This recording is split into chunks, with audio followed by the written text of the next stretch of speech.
Good evening and welcome to the Goggin Fuller Show. I'm PJ Fuller. And I'm Kyle Goggin. Tonight we have breaking news in Kuwait where the oil fires have finally stopped.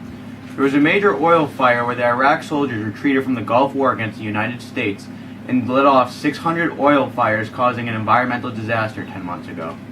Now, coming live with more information from Kuwait is Kevin Sullivan.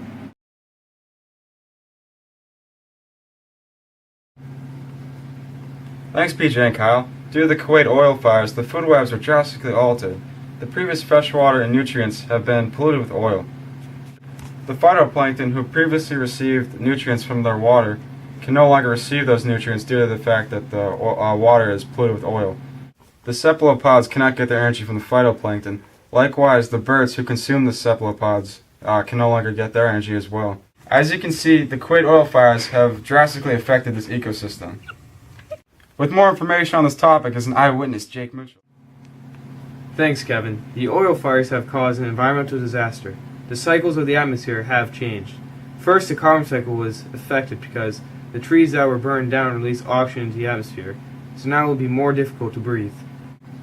Also, the cycle was affected because the trees that were burned down were used for transpiration, the movement of water into the atmosphere from plants. Also, the nitrogen cycle was affected. The legumes were burned in the fire, so it was more difficult for the process of nitrogen fixation.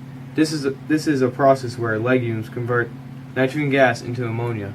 Finally, the phosphorus cycle was affected. It was affected because the oils from the fires flowed into water and then some phosphate washes into it. That's all for me. Thanks, Kevin. Another effect of the fires was the atmosphere.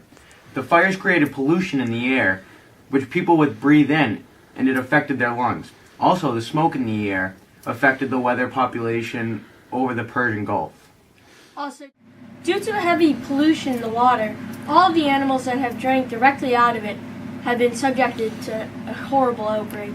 If the fish population decreases in this area, then the animals that eat those fish are going to start to decrease. This causes a drastic change in the food chain.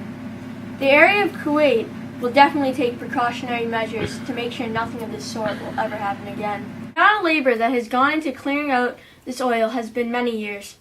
Their efforts are well worth it in the end when Kuwait returns to a beautiful place it once was. That's all for us tonight. Have a good evening, and we'll see you guys later.